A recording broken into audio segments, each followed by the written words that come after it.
السلام علیکم dear students, امید ہے آپ سب خیریت سے ہوں گے۔ King way group of schools کی جانب سے آن لائن کلاسز میں آپ سب کو خوش آمدید۔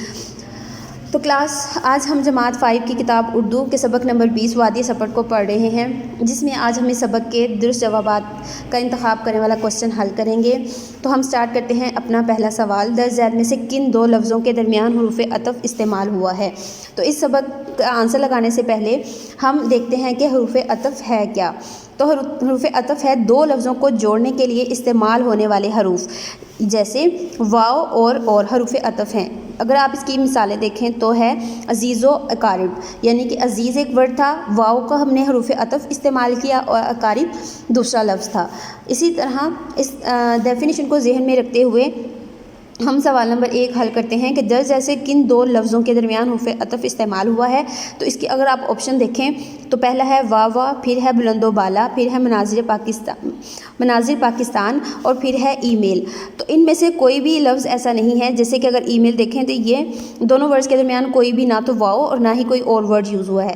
تو صرف بلند و بالا ایک لفظ ہے جس میں واو کا استعمال کیا گیا ہے، جس میں حروف عطف استعمال کیا گیا ہے۔ تو اس کا صحیح آنسر ہوگا بلند و بالا۔ اسی طرح آپ ان تمام سوالات کو اپنی بک سے پڑھ کر حل کریں گے، جس کے جوابات آپ کی ڈائری کے سوال نمبر 7 میں دیے گئے ہیں، اور آپ وہاں سے اس کو دیکھ سکتے ہیں اور یاد بھی کر سکتے ہیں۔ ہمارا اگلا موضوع ہے مضمون نگاری، جس میں ہمارا آج کا موضوع ہوگا تاریخی مقامات، اور آپ کی ڈائری میں یہ مضمون دیا گیا ہے، جس میں آپ کو ورڈ بینک پرووائڈ کیے گئے ہیں، جس میں ورثہ، قدیمی عمارتیں، شاندار روایات اور روشن ماضی کے جو ورڈ بینک دیے گئے ہیں، ان کی مدد سے آپ تاریخی مقامات پر ایک مضمون تحریر کریں گے۔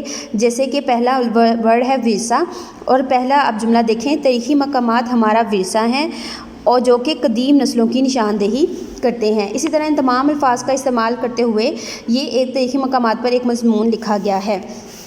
تو ڈیئر اسٹوڈنٹس، اب آپ نے کیا کرنا ہے، آپ نے بھی گھر سے ایک مضمون نگاری، جس میں آپ کا موضوع ہوگا عبدالستار ایدھی، تحریر کرنا ہے، جس کی آپ نے ڈائری پر آپ کو ایک نوٹ دیا گیا ہے کہ مذکورہ سبق کی ریڈنگ میں سے چند نکات تلاش کر کے ہوم ورک والی کاپی پر مضمون کی صورت میں درج کریں۔ یعنی کہ آپ نے بھی اسی طرح جو ہمارا عبدالستار والا سبق تھا، اس میں سے اسی طرح آپ نے الفاظ تلاش کر کے اسی طرح پوائنٹس کی صورت میں ایک مضمون تحریر کرنا ہے۔